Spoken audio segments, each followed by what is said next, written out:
ಇದೇ 35 ತಾರೀಕು ಸೋಮವಾರ ನಾವು ಇಲ್ಲಿ ಜಿಲ್ಲಾ ಆಸ್ಪತ್ರೆ ಒಳಗೆ ಒಂದು ಉಚಿತ ಕ್ಯಾನ್ಸರ್ ತಪಾಸಣಾ ಶಿಬಿರನ ಹಮ್ಮಿಕೊಂಡಿದ್ದೀವಿ.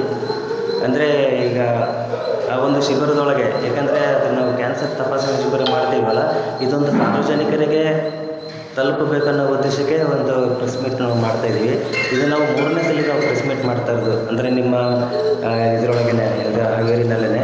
ಏಕೆಂದರೆ ಲಾಸ್ಟ್ ಟೈಮ್ ನಿಮ್ಮ ಸಹಕಾರದಿಂದ ಎಲ್ಲ ಪತ್ರಿಕೆಯಲ್ಲಿ ಬಂದಮೇಲೆ ಸುಮಾರು ಜನ ಎಲ್ಲ ಅದರದ್ದು ಸಹಾಯ ಪಡ್ಕೊಂಡಿದ್ದಾರೆ. ಮತ್ತು ಈ ಸಲ ನಾವೇನು ಮಾಡ್ತಿದ್ವಿ ಅಂದರೆ ಮತ್ತೆ ಈಗ ಹೊಸದಾಗಿ ಈಗ ಸಾರ್ವಜನಿಕರಿಗೆ ಅನುಕೂಲ ಆಗಲಿ ಅನ್ನೋ ಉದ್ದೇಶಕ್ಕೆ ನಾವು ಜಿಲ್ಲಾ ಆಸ್ಪತ್ರೆ ಒಳಗೇ ಪ್ರತಿ ಬುಧವಾರಕ್ಕೆ ಒಂದು ಕ್ಲಿನಿಕ್ ಓಪನ್ ಮಾಡಿದ್ದೀವಿ. ಪ್ರತಿ ಬುಧವಾರ ಅಂದರೆ ಜಿಲ್ಲಾ ಆಸ್ಪತ್ರೆ ಹಾವೇರಿ ರೂಮ್ ನಂಬರ್ 20ರಲ್ಲಿ ಪ್ರತಿ ಬುಧವಾರ ರೂಮ್ ನಂಬರ್ 20ರಲ್ಲಿ ಬುಧವಾರ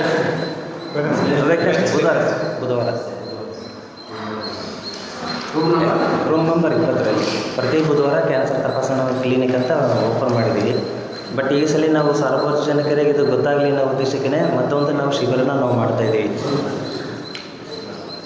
ಈ ಒಂದು ಶಿಬಿರದೊಳಗೆ ಏಕೆಂದರೆ ಸಾಮಾನ್ಯವಾಗಿ ಕ್ಯಾನ್ಸರ್ ಯಾವ ರೀತಿ ಬರುತ್ತೆ ಅಂತ ಇನ್ನೂ ಸ್ವಲ್ಪ ನಾವು ಎಷ್ಟು ಪ್ರಚಾರ ಮಾಡ್ತಾಯಿದ್ದೀವಿ, ಆದರೂ ಕೂಡ ಕೆಲವೊಂದು ಅವೇರ್ನೆಸ್ ಇನ್ನೂ ಕಡಿಮೆ ಆಗ್ತದೆ. ನಾವು ಆದಷ್ಟು ಎಲ್ಲ ಈಗ ಬೇರೆ ಕಡೆಗೆಲ್ಲ ಶಿಬಿರಗಳನ್ನು ಮಾಡಿ ಮತ್ತು ಪತ್ರಿಕಾ ಮುಖಾಂತರನೂ ನಾವು ಎಲ್ಲ ವರದಿ ಪ್ರಸಾರ ಮಾಡಿ ಆದಷ್ಟು ಎಲ್ಲ ಜನಗಳಿಗೆ ತಲುಪಲಿ ಅನ್ನೋ ಉದ್ದೇಶಕ್ಕೆ ಒಂದು ಶಿಬಿರಗಳನ್ನು ಮಾಡ್ತಾಯಿದ್ದೀವಿ.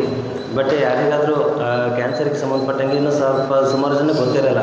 ಅಂದರೆ ಅವರಿಗೆ ಬಾಯಲ್ಲಿ ಏನಾದರೂ ಹುಣ್ಣಾಗಿತ್ತು ಅಂತಂದರೆ, ಗಂಟಲಲ್ಲಿ ಏನಾದರೂ ಹುಣ್ಣಾಗಿ ನುಂಗ್ಲಿಕ್ಕೆ ಕಷ್ಟ ಆಗ್ತಿತ್ತು ಅಂತಂದರೆ, ಎದೆ ಒಳಗೆ ಏನಾದರೂ ಸ್ತನದಲ್ಲಿ ಗಂಟಾಗಿತ್ತು ಅವರು ನೆಗ್ಲೆಕ್ಟ್ ಮಾಡ್ತಾಯಿರ್ತಾರೆ. ಅದು ಮಾಮೂಲಿ ಗಂಟು ಬಿಡಿ ಏನಾಗಲ್ಲ ಅಂತೇಳಿ ನೆಗ್ಲೆಕ್ಟ್ ಮಾಡ್ತಾಯಿರ್ತಾರೆ.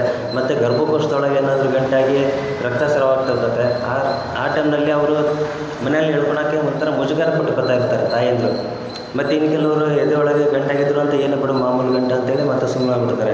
ಅದಕ್ಕೇ ಜನಗಳಿಗೆ ಅದು ಯಾವ ಗಂಟು ಅನ್ನೋದು ಗೊತ್ತಾಗಲ್ಲ. ಅದಕ್ಕೆ ಸ್ವಲ್ಪ ಜನಗಳು ಎತ್ತೆಚ್ಕೊಂಡು ಅದು ಯಾವ ಗಂಟು ಅಂತೇಳಿ ಒಂದು ಪರೀಕ್ಷೆ ಸಣ್ಣದೊಂದು ಸೂಜಿ ಪರೀಕ್ಷೆ ಮಾಡ್ತಾರೆ. ಅದರೊಳಗೆ ನಾರ್ಮಲ್ ಗಂಟಾಗಿತ್ತು ಅಂತಂದ್ರೆ ಇಮಿಡಿಯೇಟಾಗಿ ತೆಗೆಸ್ಕೋಬೋದು. ಒಂದು ವೇಳೆ ಅದು ಏನಾದ್ರು ಎಲ್ಲ ಗಂಟು ಕ್ಯಾನ್ಸರ್ ಗಂಟು ಅಂತಲೇ ತಿಳ್ಕೊಳ್ಳೋಕೆ ಹೋಗ್ಬಾರ್ದು. ಅಂದರೆ ಕೆಲವೊಂದು ಗಂಟು ಮಾತ್ರ ಕ್ಯಾನ್ಸರ್ಗೆ ಕನೆಕ್ಟ್ ಆಗೋ ಚಾನ್ಸಸ್ಸು ಇರ್ತದೆ. ಆ ಉದ್ದೇಶಕ್ಕೆ ಎಷ್ಟು ಬೇಗ ಅವರು ಟ್ರೀಟ್ಮೆಂಟ್ ತೊಗೊಳ್ತಾರೋ, ಎಷ್ಟು ಬೇಗ ಸ್ಕ್ಯಾನಿಂಗ್ ಮಾಡಿಸ್ಕೊಂಡು ಟ್ರೀಟ್ಮೆಂಟ್ ತೊಗೊಳ್ತಾರೋ ಕ್ಯಾನ್ಸರಿಗೆ ಆದಷ್ಟು 1ನೇ ಹಂತ ಮತ್ತು 2ನೇ ಹಂತದೊಳಗೆ ಆದಷ್ಟು ಕ್ಯೂರ್ ಆಗಿಬಿಡುತ್ತೆ ಕ್ಯಾನ್ಸರ್. ಅದು ನೋವು ಕಾಣಿಸ್ಕೊಳ್ಳೋದು ಯಾವಾಗ ಅಂತಂದರೆ 3 ಅಥವಾ 4ನೇ ಸ್ಟೇಜಿಗೆ ಹೋದ್ಮೇಲೆ ನೋವು ಕಾಣಿಸ್ಕೊಳ್ಳುತ್ತೆ. ನೋವು ಕಾಣಿಸ್ಕೊಂಡಾಗ ಹಾಸ್ಪಿಟ್ಲಿಗೆ ಹೋಗಿರ್ತಾರೆ. ಅಲ್ಲಿಗೆ ಹೋದಾಗ 3-4ನೇ ಸ್ಟೇಜ್ ಅಂತ ಹೇಳಿದಾಗ ಅದು ಅವ್ರು ಬದುಕೋ ಚಾನ್ಸಸ್ಸು ಸ್ವಲ್ಪ ಕಡಿಮೆ ಆಗಿದೆ. ಆ ಉದ್ದೇಶಕ್ಕೆ ಜನಗಳಿಗೆ ಒಂದು ಜಾಗೃತಿ ಮೂಡಲಿ ಅಂತ ಹೇಳಿ ಸ್ವಲ್ಪ ನಿಮ್ಮ ಮುಖಾಂತರ ನೀವು ವರದಿ ಪ್ರಸಾರ ಮಾಡೋದ್ರ ಮುಖಾಂತರ ಸ್ವಲ್ಪ ಜನಗಳಿಗೂ ಒಂದು ಅವೇರ್ನೆಸ್ ಬೀಳುತ್ತದೆ. ಈಗ ಲಾಸ್ಟ್ ಟೈಮೆಲ್ಲ ನಮಗೆ ತುಂಬ ಸಹಕಾರ ಕೊಟ್ಟಿದ್ದೀರಿ. ಈ ಸಲನೂ ಕೂಡ ಅದೇ ಥರ ನಿಮ್ಮ ಸಹಕಾರ, ಯಾಕೆ ನಮ್ಮ ಒಬ್ಬರದಿಂದನೇ ನಾವು ಪ್ರಚಾರ ಸಾಧ್ಯ ಆಗೋಲ್ಲ. ಅದು ನಿಮ್ಮ ಸಹಕಾರದಿಂದನೂ ಸ್ವಲ್ಪ ಜನಗಳಿಗೆ ಒಂದು ತಲುಪುತ್ತಲ್ಲ, ಮನೆಗೆ ಹೋಗಿ ತಲುಪುತ್ತಲ್ಲ. ಆ ಒಂದು ಉದ್ದೇಶಕ್ಕೆ ನಿಮ್ಮ ಸಹಕಾರ ನಮಗೆ ಅತ್ಯವಶ್ಯಕವಾಗಿ ಬೇಕಾಗಿರೋದ್ರಿಂದ ದಯವಿಟ್ಟು ಈ ಒಂದು ವರದಿನ ತಾವು ತಮ್ಮ ಪತ್ರಿಕೆಗಳಲ್ಲಿ ಪ್ರಕಟಿಸಬೇಕಾಗಿ ನಾನು ಈ ಮೂಲಕ ತಮ್ಮಲ್ಲಿ ವಿನಂತಿಸಿಕೊಳ್ಳುತ್ತೇನೆ. ಕ್ಯಾನ್ಸರ್ಗಳಿಗೆ ಈ ಥರ ಬರುತ್ತೆ, ಯಾವ ಅಂತ. ಸೊ ಈಗ ಅದಕ್ಕೋಸ್ಕರನೇ ನಾವು ಇಲ್ಲೇ ಜಿಲ್ಲಾ ಆಸ್ಪತ್ರೆಯಲ್ಲಿ ಒಂದು OPD ಸ್ಟಾರ್ಟ್ ಮಾಡಿದ್ದೀವಿ. ಪ್ರತಿ ಬುಧವಾರ ಬೆಳಗ್ಗೆ 9 ಗಂಟೆಯಿಂದ ಮಧ್ಯಾಹ್ನ 12 ಗಂಟೆ ತನಕ ಸದ್ಯಕ್ಕೆ ನಾವು ನಡೆಸ್ತಾ ಇದ್ದೀವಿ. ಸೊ ಸದ್ಯದ ಮಟ್ಟಿಗೆ ಅಷ್ಟು ಜನ ಕೆಲವರು ತಿಳಿದಿರೋರು ಬರ್ತಾ ಇದ್ದಾರೆ, ಕೆಲವರು ಗೊತ್ತಿಲ್ಲದೆ ಇರೋರು ಈಗಲೂ ಬೇರೆ ಕಡೆ ಹೋಗ್ತಾ ಇದ್ದಾರೆ. ಸೊ ನೀವು ಇದನ್ನು ಇನ್ನೂ ಒಂದು ಏನು ಹೈಲೈಟ್ ಮಾಡಬೇಕಂತಂದರೆ, ಈ ಕ್ಯಾಂಪಲ್ಲಿ ಬರಲಿಕ್ಕೆ ಆಗಲಿಲ್ಲ ಅಂದರೂ ಪರವಾಗಿಲ್ಲ, ಪ್ರತಿ ಬುಧವಾರ OPD ಇರುತ್ತೆ. ಏನಾದರೂ ತೊಂದರೆ ಇತ್ತು ಅಥವಾ ತೊಂದರೆ ಇದೆ ಅನಿಸ್ತಾ ಇದೆ, ಸುತ್ತಮುತ್ತ ಎಲ್ಲೇ ಇರ್ಬೋದು, ಅವರು OPDಯಲ್ಲಿ ಬಂದು ನಮಗೆ ಕಂಡು ಅದೇನು ಅವ್ರಿಗೆ ಪ್ರೈಮರಿಯಾಗಿ ಏನು ಬೇಕಾಗಿರುತ್ತೆ ಇನ್ವೆಸ್ಟಿಗೇಷನ್ಸ್ ಅದೆಲ್ಲವೂ ಇಲ್ಲೇ ಫ್ರೀಯಲ್ಲಿನೇ ಆಗುತ್ತೆ. ಗೌರ್ಮೆಂಟ್ ಆಸ್ಪತ್ರೆ ಇರೋದ್ರಿಂದ ಎಲ್ಲ ಫ್ರೀ, ಏನು ಖರ್ಚು ಮಾಡೋವಂಥದ್ದು ಏನಿರಲ್ಲ. ಸೊ ಈ ಅವಕಾಶನ ಅವ್ರು ಉಪಯೋಗ ಪಡಿಸ್ಕೋಬೇಕು. ಅದಕ್ಕೋಸ್ಕರ ನೀವು ಒಂಚೂರು ಅದನ್ನು ಮಾಹಿತಿಗಳನ್ನ ಹಂಚ್ಕೊಂಡ್ರೆ ಅವರು ಇನ್ನೂ ಬರ್ತಾರೆ ಅಂತ ಅನಿಸುತ್ತೆ. ಅದೇ ರೀತಿ ನಮ್ಮ ಹಾಸ್ಪಿಟ್ಲಲ್ಲಿ ಈಗ ಅತ್ಯಾಧುನಿಕವಾಗಿದೆ ಚಿಕಿತ್ಸೆ ಎಲ್ಲನೂ. ತುಂಬ ಏನು ಹೈ ಲೆವೆಲಲ್ಲಿ ಟ್ರೀಟ್ಮೆಂಟ್ಗಳು ಈಗ ಅವೈಲೇಬಿಲಿಟಿ ಇದೆ, ಅದೆಲ್ಲನೂ ನಮ್ಮಲ್ಲಿನೂ ಅವೈಲೇಬಿಲಿಟಿ ಇದೆ. ಅದಕ್ಕೋಸ್ಕರ ಜನ ಇಲ್ಲಿಂದ ಮಣಿಪಾಲ್ ತನಕ ಹೋಗೋದು ಅಥವಾ ಇಲ್ಲಿಂದ ಬೆಂಗಳೂರು ತನಕ ಹೋಗೋದು ಅವಶ್ಯಕತೆ ಇಲ್ಲ. ಸೊ ಇಲ್ಲೇ ಪಕ್ಕದಲ್ಲೇ ಅವೈಲೇಬಿಲಿಟಿ ಇರಬೇಕಾದ್ರೆ ಇಲ್ಲೇ ಉಪಯೋಗ ಪಡಿಸ್ಕೊಳ್ತಾರೆ ಅಂದ್ಕೊಂಡಿದ್ದೀವಿ. ನೀವು ಸಾಧ್ಯವಾದಷ್ಟು ಮಾಹಿತಿನ ಹಂಚಿಕೆ ಮಾಡಿ ಜನಕ್ಕೆ ಒಂದು ಉಪಯೋಗ ಆಗಲಿ ಅಂತ ನಮ್ಮದೊಂದು ಆಶಯ ಅಷ್ಟೆ. ನಮ್ಗೆ ಐಡೆಂಟಿಫೈ ಆಗುತ್ತೆ. ಇನಿಷಿಯಲ್ ಸ್ಟೇಜ್ ಇನ್ವೆಸ್ಟಿಗೇಷನ್ಸ್ ಎಲ್ಲ ಹಾವೇರಿ ಡಿಸ್ಟ್ರಿಕ್ಟ್ ಹಾಸ್ಪಿಟಲಲ್ಲೇ ನಾವು ಮಾಡಿಸ್ಕೊಡ್ತೀವಿ. ಅಲ್ಲಿಂದ ಏನಾದ್ರು ಹೈಯರ್ ಟ್ರೀಟ್ಮೆಂಟ್ ಬೇಕಾದರೆ ನಾವು ನಮ್ಮ ಹಾಸ್ಪಿಟ್ಲಿಗೆ ಬರೋಕ್ಕೆ ಇರ್ತೀವಿ. ಇಲ್ಲೇ ಇನಿಷಿಯಲಿ ಮುಗಿಯೋದಾದರೆ ಇಲ್ಲೇ ಮುಗಿಸ್ಬಿಡ್ತೀವಿ ಡಿಸ್ಟ್ರಿಕ್ಟ್ ಹಾಸ್ಪಿಟ್ಲಲ್ಲೇ. ಯಾಕಂದರೆ ಎಲ್ಲರೂ ನಮ್ಮವ್ರು ಏನು ಜನ ಏನು ಕೇಳ್ತಾರೆ, ನಮಗೆ ಆದಷ್ಟು ಮಟ್ಟಿಗೆ ಫ್ರೀ ಆದರೆ ಎಲ್ಲ ಫ್ರೀ ಬೇಕು ಅನ್ನೋ ಉದ್ದೇಶದಿಂದ ನಾವು ಯಾಕೆ ಡಿಸ್ಟ್ರಿಕ್ಟ್ ಹಾಸ್ಪಿಟ್ಲ್ ಯಾಕೆ ಫ್ರೀ ಮಾಡ್ಕೊಂಡು ಅಲ್ಲೇ ಮಾಡಿದ್ವಿ ಅಂದರೆ ಎಲ್ಲ ಅಲ್ಲಿ ಸಿಗುತ್ತೆ ನಮಗೆ ಫ್ರೀಯಾಗಿ. ಅಲ್ಲಿಂದ ಮತ್ತೆ ಏನೋ ಹೈಯರ್ ಇದ್ದರೆ ಅವ್ರು ಎಕ್ಸ್ಪ್ಲೇನ್ ಮಾಡ್ತೀವಿ. BPL ಆ್ಯಂಡ್ ಯಶಸ್ವಿನಿ ನಮ್ಮಲ್ಲಿದೆ, ಇನ್ಶೂರೆನ್ಸ್ ಇದೆ, ESI ಇದೆ. ಆ ಥರದ್ದು ಏನಾದರೂ ಆಪ್ಷನ್ಸ್ ಬೇಕು ಅಂದರೆ ನಮ್ಮ ಹಾಸ್ಪಿಟಲ್ ಎಲ್ಲ ಆಗ್ಬಿಟ್ಟಿದೆ. ಎಸ್ಪೆಷಲಿ ನಾವು ಏನಕ್ಕೆ ಕ್ಯಾನ್ಸರ್ ಹಾಸ್ಪಿಟ್ಲ್ ಭಾಳ ಪ್ರಚಾರ ಮಾಡ್ತಾಯಿದ್ದೀವಿ ಅಂದರೆ ಸೆಂಟ್ರಲ್ ಕರ್ನಾಟಕದಾಗೆ ಜಾಸ್ತಿ ಇದೆ ಕ್ಯಾನ್ಸರ್ ಕಂಟೆಂಟ್. ಎಸ್ಪೆಷಲಿ ಬಳ್ಳಾರಿ, ನಮ್ಮದು ಹಾವೇರಿ, ರಾಣೆಬೆನ್ನೂರು, ಈ ಚಿತ್ರದುರ್ಗ ಈ ಕಡೆ ಜಾಸ್ತಿ ನಮಗೆ ಕ್ಯಾನ್ಸರ್ ಕಾಯಿಲೆಗಳು ಪೇಷಂಟ್ಗಳಿಗೆ. ಆಲ್ಮೋಸ್ಟ್ ಆಲ್ ಗುಟ್ಕಾ, ತಂಬಾಕ, ಸಿಗರೇಟ್ ಇದೆ, ಬೇರೆ ಏನೇನಿಲ್ಲ. ಬಿಟ್ಟರೆ ಹೆರಿಡಿಟಿ 1% ಇರುತ್ತೆ ಅಷ್ಟೇ. ಉಳಿದೆಲ್ಲ ಹ್ಯಾಬಿಟ್ಸ್, ಫುಡ್ ಹ್ಯಾಬಿಟ್ಸಿಂದಲೂ ಚೇಂಜ್ ಆಗುತ್ತೆ. ಫುಡ್ ಹ್ಯಾಬಿಟ್ಸ್ ಅಂದರೆ ಈವ್ನಿಂಗ್ ಟೈಮ್ ನಮಗೆ ಸ್ನ್ಯಾಕ್ಸ್ ಬೇಕು. Bread, gobi manchuri, egg rice, content of ಏನಿರ್ತಂತ ಗೊತ್ತಿಲ್ಲ, ಟೇಸ್ಟ್ ಬರೋಕ್ಕೆ ಟೇಸ್ಟಿಂಗ್ ಪೌಡ್ರ್ ಎಲ್ಲ ಹಾಕ್ತಾರೆ. ಅದು slow poison, almost slow poison. ಇವತ್ತು ಬರಲ್ಲ, ಇನ್ನು 10 ವರ್ಷಕ್ಕೆ ನೀವು ಯಾವ ರೀತಿಯಲ್ಲೇ ಇನ್ಫೆಕ್ಷನ್ ಆಗಿರುತ್ತೆ ಒಳಗಡೆ. ಇಂಟೆಸ್ಟೈನಲ್ ಹೋಗಿರುತ್ತೆ, ಇಲ್ಲ ಲಿವರ್ ಡ್ಯಾಮೇಜ್ ಆಗುತ್ತೆ, ಇಲ್ಲ ಏನಾದರೂ ಒಂದು ಆಗುತ್ತೆ, ಸಣ್ಣ ಪುಟ್ಟ ಆಗೇ ಆಗುತ್ತೆ. ಅದು ನಿಧಾನವಾಗಿ ಕನ್ವರ್ಟ್ ಆಗುತ್ತೆ ಕ್ಯಾನ್ಸರ್. ಆದಷ್ಟು ಮಟ್ಟಿಗೆ ಫುಡ್ಡನ್ನು ಮನೇಲೇ ತಿನ್ನೋಕ್ಕೆ ಟ್ರೈ ಮಾಡ್ಬೇಕು ನಮ್ಮ ಜನ. ಈಗೆಲ್ಲ ಅಂದರೆ ಫಾಸ್ಟೇ ಬೇಕು ನಮಗೆ, ಈಗ ಬೇಕು ಈ ಕ್ಷಣಕ್ಕೆ ಅಂಥ ಲೈಫನ್ನು ಅಡಾಪ್ಟ್ ಮಾಡ್ಕೊಂಡಿರೋದ್ರಿಂದ ಲಾಸ್ಟ್ 15 ವರ್ಷದ ಯಾರ್ಯಾರು ಏನೋ ಫಾಸ್ಟ್ ಫುಡ್ಗೆ ಅಡಾಪ್ಟ್ ಆಗಿದ್ದಾರೆ, ಆಮೇಲೆ ಹ್ಯಾಬಿಟ್ಸಲ್ಲಿದ್ದಾರೆ, ಅವರೆಲ್ಲ ಇವಾಗ ಕ್ಯಾನ್ಸರ್ ಪೇಷಂಟ್ಸ್.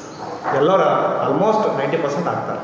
ಒಂದು 10 ವರ್ಷ ನೀವು ಸಿಗರೇಟ್ ಸೇದಿದ್ರೆ ಕಫ ಬಂದೇ ಬರುತ್ತಾ, TB ಕನ್ವರ್ಟ್ ಆಗುತ್ತಾ, TBಯಿಂದ ಮತ್ತೆ ನಮಗೆ ಕ್ಯಾನ್ಸರ್ ಆಗೇ ಆಗುತ್ತಾ? ಫಸ್ಟ್ TB, ಕಫ ಸ್ಟಾರ್ಟ್ ಆಯಿತು, TB ಸ್ಟಾರ್ಟ್ ಆಯಿತು ಅಂತ ಅರ್ಥ. ಕೆಮ್ಮು TB ಸ್ಟಾರ್ಟ್ ಆಗುತ್ತೆ. TB ಕನ್ವರ್ಟ್ ಮಾಡಿ ಕ್ಯಾನ್ಸರೇ. ಆದಷ್ಟು ಮಟ್ಟಿಗೆ ಟ್ರೀಟ್ಮೆಂಟ್ ಹೋಗ್ಬೇಕು, ಇಲ್ಲ ತೋರಿಸ್ಕೋಬೇಕು. ಈ ಥರ ಗಂಡಿದೆ. ನಮ್ಮ ಹಾಸ್ಪಿಟಲ್ ಏನಂದರೆ ಅತ್ಯಾಧುನಿಕ ರೇಡಿಯೇಷನ್ ಮಿಷಿನ್ ಇದೆ. ರೇಡಿಯೇಷನ್ ಮಿಷಿನ್ ಈಗ ಕರೆಂಟ್ ಕೊಡೋದು ಅಂತಾರೆ ಎಲ್ಲ ಹಳ್ಳಿ ಕಡೆ ಎಲ್ಲ ಜನ. ರೇಡಿಯೇಷನ್ ಮಿಷಿನ್ ಏನಕ್ಕೆ ತರಿಸಿದ್ದೀವಿ ಅಂದರೆ, ಈಗ ಟ್ಯೂಮರ್ ಜಾಸ್ತಿ ಬೆಳೆದಿರ್ತೈತೆ, ಗಡ್ಡೆ ದೊಡ್ಡದು ಬೆಳೆದಿರ್ತೈತೆ. ಈಗ ಸರ್ವೈಕಲ್ ಕ್ಯಾನ್ಸರ್ ಗಡ್ಡೆ ದೊಡ್ಡ ಬೆಳೆದಿರುತ್ತೆ, ಸರ್ಜರಿ ಮಾಡೋಕ್ಕೆ ಬರೋಲ್ಲ ಗಡ್ಡೆ ದೊಡ್ಡದಾದರೆ. ಅದನ್ನು ಕಂಪ್ರೆಸ್ ಮಾಡ್ಕೋಬೇಕು, ಮಿನಿಮೈಸ್ ಸಣ್ಣದು ಚಿಕ್ಕದಾಗಿ ಮಾಡ್ಕೊಂಡಾಗ ಅದಕ್ಕೆ ಮತ್ತೆ ಕೀಮೋಥೆರಪಿ ಕೊಟ್ಟು ಆಮೇಲೆ ಸರ್ಜರಿ ಮಾಡ್ಕೊತಾರೆ. ದೊಡ್ಡ ಗಡ್ಡೆ ಒಂದು ಸರಿ ಸರ್ಜರಿ ಮಾಡಲ್ಲ, ಎಲ್ಲೂ ಮಾಡಲ್ಲ. ಚಿಕ್ಕದಾಗಿದ್ದಾಗ ಸರ್ಜರಿ ಮಾಡ್ಕೊಳಕ್ಕೆ ಸಾಧ್ಯ. ದೊಡ್ಡದಾದ ಮೇಲೆ ನಾವು ರೇಡಿಯೇಷನ್ ಕೊಟ್ಟು ಕರಗಿಸ್ಕೊತಾರೆ. ಆಮೇಲೆ ಕೀಮೋಥೆರಪಿ ಅಂತ ಟ್ರೀಟ್ಮೆಂಟ್ ಇದೆ, ಅದು ಕೊಟ್ಟು ಮತ್ತೆ ಕರಗುತ್ತಾರೆ. ಅದಾಗಲು ಸರ್ಜರಿ ಮಾಡ್ಕೊತಾರೆ. ಚಿಕ್ಕ ಪುಟ್ಟ ಇದ್ದಾಗ ನೀವು ಬಂದುಬಿಟ್ರೆ ಸರ್ಜರಿ ಮಾಡಿಬಿಟ್ಟು ನಾವು ರೇಡಿಯೇಷನ್ ಕೊಟ್ಬಿಡ್ತೀವಿ. ರೇಡಿಯೇಷನ್ ಏನು ಕೊಡ್ತೀವಿ ಸರ್ಜರಿ ಆದಮೇಲೆ ಅಂದರೆ ಮತ್ತೆ ಕಾಯಿಲೆ ದೇಹದೊಳಗಡೆ ಸ್ಪ್ರೆಡ್ ಆಗಬಾರ್ದು, ಮತ್ತು ಬೇರೆ ಪಾರ್ಟ್ಸು ಹಾಳಾಗಬಾರ್ದು ಅನ್ನೋ ಉದ್ದೇಶಕ್ಕೋಸ್ಕರ ರೇಡಿಯೇಷನ್ ಮಿಷಿನ್ ತರಿಸಿದ್ವಿ. ನಾವು ತುಂಬ ಖರ್ಚು ಮಾಡಿ ರೇಡಿಯೇಷನ್ ಮಿಷಿನ್ ತರಿಸಿದ್ವಿ. ಇಂಡಿಯಾದಲ್ಲೇ 2ನೇ ಮಿಷಿನ್ ನಮ್ಮದು, ನಮಗೆ ಗೊತ್ತಿರಂಗೆ ರೇಡಿಯೇಷನ್ ಮಿಷಿನ್ ಎಲ್ಲೂ ಇಲ್ಲ ಅಂಥ ಮಿಷಿನ್ ತರಿಸಿದ್ವಿ. ಯಾಕಂದರೆ ನಮ್ಮ ಜನರಿಗೆ ಅನುಕೂಲ ಆಗಲಿ. ನನ್ನ ಆಸ್ಪತ್ರೆಗೆ 99% BPL ಪೇಷಂಟ್ ಬರೋದು ಸರ್, ಕ್ಯಾಶ್ ಪೇಷಂಟ್ ಇಲ್ಲ. ಗೌರ್ಮೆಂಟ್ ಆಸ್ಪತ್ರೆ ರನ್ ಮಾಡ್ತಾಯಿದ್ವಿ. 1.5 ವರ್ಷ ಆಯಿತು ನಾನು ಆಸ್ಪತ್ರೆಗೆ ಬಂದು. 99% ಯಶಸ್ವಿನಿ BPL. ಯಾರು ಹಿಂಜರೋದು ಬೇಡ, ಯಾರೇ ಇದ್ದರೂ ರೆಫರ್ ಮಾಡಿರಿ, ಕಳಿಸ್ರಿ. ನಾವು ಏನು ಮಾಡ್ಬೇಕಂತ ಹೇಳ್ತೀವಿ, ಅದನ್ನು ಮಾಡಿಸ್ಕೊಂಡು ಟ್ರೀಟ್ಮೆಂಟ್ ತಗೊಳ್ಳಿ. ಒಬ್ಬೊಬ್ಬರು 4th ಸ್ಟೇಜು 3rd ಸ್ಟೇಜ್ ಇದ್ದಾಗ ಏನಂದರೆ 1 ಇಯರ್ ಬದುಕಿದ್ರೆ ಸಾಕಪ್ಪ, ನಾವು ಏನೋ ಕಮಿಟ್ಮೆಂಟ್ಸ್ ಇದೆ ಅನ್ನೋರು ಇರ್ತಾರೆ. ಆ ಥರ ಇರ್ತಾರೆ. ಬಿಟ್ಟರೆ 1 ವಾರ ತಿಂಗಳೆಲ್ಲ ಹೋಗ್ತಾರೆ. ಅಂಥವ್ರು ಇದ್ದರೂ ನಮಗೆ ಕಳಿಸ್ತೀವಿ, ನಾವು ಟ್ರೀಟ್ಮೆಂಟ್ ಕೊಡ್ತೀವಿ. ಅಟ್ಲೀಸ್ಟ್ ಲೈಫ್ ಸ್ಪ್ಯಾನ್ ಎಕ್ಸ್ಪೆಂಡ್ ಆಗಲಿ. 1 ಇಯರ್ ಆದರೆ ಅವ್ರು ಏನೋ ಕಮಿಟ್ಮೆಂಟ್ಸ್ ಮುಗಿತೈತೆ, ಅವ್ರ ಮನೇದು ಏನೋ ಕಮಿಟ್ಮೆಂಟ್ಸ್ ಮುಗಿತೈತೆ ಪೇಷಂಟ್ಸ್. ಆ ಥರ ಇದ್ದವನು ನೋಡ್ತೀವಿ. ಎಂಥ ಸೀರಿಯಸ್ ಇದ್ದರೂ ಕ್ಯಾನ್ಸರ್ ರಿಲೇಟೆಡ್ ಏನೇ ಇಶ್ಯೂಸ್ ಇದ್ದರೂ ನಮ್ಮ ಆಸ್ಪತ್ರೆಗೆ ನೀವು ರೆಫರ್ ಮಾಡಿರಿ, ಕಳಿಸ್ರಿ. ಸ್ವಲ್ಪ ಅವೇರ್ನೆಸ್ ಪ್ರೋಗ್ರಾಮ್ಗಳನ್ನ ಮಾಡ್ತಾಯಿದ್ದೀನಿ. ನೆಕ್ಸ್ಟ್ ಈ ಪ್ಲಾನಿಗೆ ಬರೀ ಪ್ರೆಸ್ ಕಾನ್ಫರೆನ್ಸೇ ಮಾಡೋಲ್ಲ, ನಾನೀಗ PHC ಲೆವೆಲ್ ಒಳಗಡೆ ಹೆಲ್ತ್ ಚೆಕಪ್ಸನ್ನು ಸ್ಟಾರ್ಟ್ ಮಾಡ್ತೀನಿ. ಎಸ್ಪೆಷಲಿ ಹಾವೇರಿ ಡಿಸ್ಟ್ರಿಕ್ಟಿಗೆ PHC ಲೆವೆಲಿಗೆ ಮಾಡಿದಾಗ ಏನಾಗುತ್ತೆ, ಇಬ್ಬರು ಬರಲಿ PHC ಒಳಗಡೆ, ಅಟ್ಲೀಸ್ಟ್ ಹಿಂಗೆ ಬರ್ತಾರೆ ಅಂತ ಗೊತ್ತಾಗಲಿ, ಏನಾದರೂ ಅಂತ ಗೊತ್ತಾದರೆ ಜನರಿಗೆ ಅಥವಾ ಕಾಯಿಲೆ ಇದ್ದರೆ ಯಾವ ಸ್ಟೇಜಲ್ಲಿದೆ ಏನಿದೆ ಅಂತ ಮಾಡ್ಬೋದು. ಯಾಕಂದರೆ ಇಲ್ಲಿ ಬಯಾಪ್ಸಿ ಫೆಸಿಲಿಟಿ ಇಲ್ಲ. ಬಯಾಪ್ಸಿ ಫೆಸಿಲಿಟಿ ನಾವು ರಿಕ್ವೆಸ್ಟ್ ಮಾಡಿದ್ವಿ, ಅವ್ರೇನಂತಾರೆ ಇಲ್ಲಿಂದ ನಾವು ಕಿಮ್ಸ್ ಕಳಿಸ್ಬೇಕು ಹುಬ್ಳಿಗೆ. ಅದು ರಿಪೋರ್ಟ್ ಬರೋಕ್ಕೆ 15 ದಿನ ಆಗ್ಬೋದು, 20 ದಿನ ಆಗ್ಬೋದು, ಇಲ್ಲ 1 ತಿಂಗಳು ಆಗ್ಬೋದು. ಸೊ ಅದಕ್ಕೋಸ್ಕರ ಏನು ಮಾಡ್ತೀವಿ, ಬಯಾಪ್ಸಿಗಿಂತ ಮುಂಚೆ ಅಂದರೆ CT ಸ್ಕ್ಯಾನ್ ಇರ್ಬೋದು, ಪೂರ್ತಿ ರಕ್ತ ಪರೀಕ್ಷೆ, ಏನು ರಕ್ತ ಪರೀಕ್ಷೆ ಬೇಕಾಗಿರುತ್ತೆ ಆ ರಕ್ತ ಪರೀಕ್ಷೆ ಇರ್ಬೋದು, ಆಮೇಲೆ ಕಾಯಿಲೆ ಇದೆ ಇಲ್ಲ ಅಂತ ಅವರಿಗೆ ಮಾಹಿತಿ ಕೊಡೋದು, ಅವ್ರಿಗೆ ಅವೇರ್ನೆಸ್ ಕೊಡೋದು, ಇದನ್ನು ಮಾಡೋದು. ಬೇಕಂದರೆ ಬಯಾಪ್ಸಿ ಏನಾದರೂ ಅವಶ್ಯಕತೆ ಇತ್ತು ಅಂದರೆ ಪೇಷಂಟ್ ಅಫೋರ್ಡಬಲ್ ಇಲ್ಲ ಅಂದರೆ ನಮ್ಮದು ಇದರಲ್ಲೇ ನಾವು ಮಾಡ್ತೀವಿ ದಾವಣಗೆರೆಗೆ. ಇಲ್ಲ ಪೇಷಂಟ್ ಅಫೋರ್ಡಬಲ್ ಇದ್ದರೆ ಬೇಕಾದರೆ ಇಲ್ಲೇ ಹುಬ್ಳಿಯಲ್ಲೇ ಮಾಡ್ಬೋದು. ಈ ಥರ ಇದೆ.